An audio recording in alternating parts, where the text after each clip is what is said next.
Halo, jumpa lagi dengan Tukang Kombur, membahas semua persoalan secara cerdas dan bikin terhibur. Anda masih betah di rumah? Work from home mungkin saja bisa membuat Anda bosan karena yang biasanya keluar rumah, tapi kali ini tidak keluar rumah. Tapi dengan ketersediaan bermacam platform digital seperti IG Live, Zoom, Facebook Live, Anda bisa menjadi pewawancara. Katakanlah namanya menjadi pewawancara dadakan.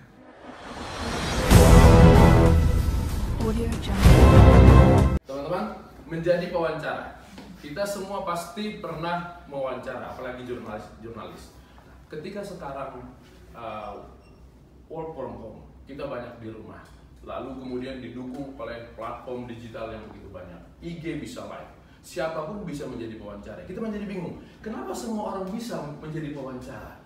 Bukankah wawancara itu miliknya para jurnalis? Itu menjadi pikiran kita selama ini. Saya selalu bilang sama orang, siapapun bisa jadi menjadi pewawancara. Karena wawancara adalah keseharian kita.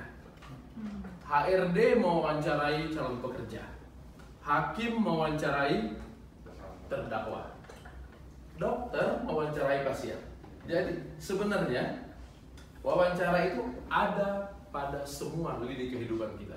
Ketika ngobrol dengan teman kita pun sebetulnya kita ngobrol. Makanya ketika kita bertanya terlalu kepo, selalu bilang, lu kayak wartawan aja nanyanya. Seolah-olah bahwa ya orang yang bertanya lebih dalam itu adalah wartawan. Karena satu kunci yang dalam wawancara itu adalah bagaimana membuat si narasumber kita menjadi nyaman. Itulah yang kemudian nanti kita akan bahas pada hari ini. Wawancara adalah nyawa dari jurnalisme itu. Tidak usah menjadi wawancara, menjadi wartawan saja sehari-hari kita mencari berita dengan wawancara. Tanpa wawancara, maka kita tidak mendapatkan apa-apa. Semua yang kita tulis adalah hasil wawancara. Rilis adalah bentuk wawancara tertulis. Tidak bentuk dalam wawancara lisan, tapi bentuk tulisan. Sebenarnya wawancara. Jadi semua materi yang kita dapatkan adalah hasil wawancara. Bedanya kemudian ketika rilis, kita tidak bisa menggali. Karena semua sudah ada dari mereka. Kemudian mendapatkan soundbite. Nah, ketika online, koran, soundbite itu adalah kutipan. Di televisi, kutipan di koran dengan kutipan di televisi ketika dia menjadi bentuk visual, so itu menjadi berbeda. Kutipan yang kita ambil dalam tulisan cetak itu adalah kutipan yang menguatkan tulisan sebelumnya. Cenderung kita pilih kata-kata yang sangat ilmiah. Jadi ceritanya bagus, bahasa sehari-hari. Ketika mulai dia ilmiah, signifikansi bla bla bla bla, itu yang kemudian menjadi soundbite, menjadi kutipan. Di televisi justru sebaliknya, yang menjadi soundbite sesuai dengan soundbite, suara yang menggigit, ya, makanya disebut soundbite. Yang kita ambil di situ adalah hal yang tidak bisa kita tulis, kita tidak bisa buat verbatim, kita tidak scripting dalam tulisan. Itulah kemudian baru menjadi soundbite. Menjadi viral itu adalah omongan-omongan yang sepotong-potong begini. Kemampuan kita menggali, kapan kau nggak ngomong yang salah. Sebetulnya itu adalah cara-cara kita menggali dari narasumbernya. Jadi siapapun bisa menjadi pewawancara. Inilah kesempatan kita ketika new normal sekarang ini, maka kesempatan kita untuk menjadi pewawancara muncul tiba-tiba. Saya sih berharap nantinya ketika situasi sudah menjadi normal kembali, IG Live ini jangan hilang. Karena kita juga punya ketakutan tersendiri di televisi. Kalau sekarang semua wawancara bisa pakai Zoom, bisa pakai Skype, nanti ketika kita minta narasumber datang, dia akan bilang, Zoom aja ya, dulu bisa. Ketika nanti kehidupan menjadi normal, justru normalnya itu adalah yang normal sekarang ini. Kita mulai khawatir tuh. Khawatir sekaligus menyenangkan. Kalau nggak datang ke kantor, nggak perlu ada uang transport. Lumayan penghematan budget. Kan bapak nggak perlu, ini uang apa pak? Uang transport, berarti dipotong setengah kan? Uang ilmu, lain lagi. Tadi kita bilang siapapun bisa menjadi pewawancara. Kenapa kemudian seorang jurnalis itu menjadi istimewa ketika dia menjadi pewawancara? Makanya dia harus belajar menjadi pewawancara yang baik.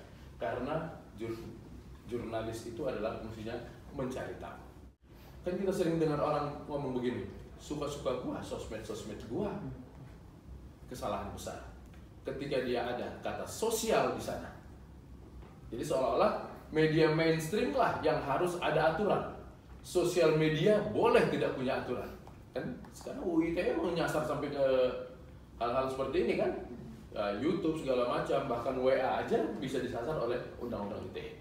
Ini yang kemudian keliru. Seolah kalau ini akun pribadi, maka saya boleh apapun.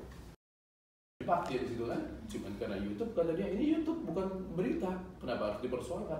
Ketika muncul kepada di publik, di sosial, maka dia menjadi media, karena bisa ditonton banyak orang. Tidak ada perbedaannya lagi dengan media mainstream, hanya platformnya aja, platform sosial media, tidak media mainstream. Tapi ketika keluar kepada publik, maka dia harus hal-hal yang dia cari tahu itu harus yang disuarakan oleh publik. Ketika seorang jurnalis menjadi wawancara, yang dia cari tahu adalah cari tahu yang dibutuhkan oleh publik, bukan oleh person dia sendiri saja. Nah, itu membedakannya. Nah, baru kemudian bertukar gagasan. Cara-cara mencari gagasan seperti ini, bertukar gagasan, itu masing-masing orang punya. Apa kekuatan yang kita punya, itu saja yang kita kembangkan. Karena poinnya bukan untuk kemudian menjadi penampil diri sendiri. Bagaimana mencari tahu, bagaimana kita bertukar gagasan dengan orang yang kita wawancara. Kalau dengan dokter dengan pasien, tidak ada pertukaran gagasan di sana. Dia hanya mencari informasi. Ya. Polisi dengan tersangka, mana ada gagasan ditukar? Ya, nggak ada gagasan ditukar. Yang saya butuhkan dari kamu adalah pengakuan. Maka kemudian bidang ketiganya adalah menggali solusi. Di televisi, cara-cara untuk mendapatkan rating share, mungkin kita lihat lah ada talkshow di mana ini ratingnya bagus banget, tapi ketika kita tonton kita nggak dapat apa-apa. Yang kita dapat adalah orang berkelahi. Rizka dulu mengistilahkan ada narasumber yang namanya petasan banting ya, petasan banting. Jadi baru ditanya sebentar ngamuk aja. Kita menyebutnya ada narasumber yang ramah share. Ini ramah share nih sebetulnya. Tapi kadang-kadang kan nggak ada solusi yang kita dapatkan. Berantem aja, nggak selesai. Kan?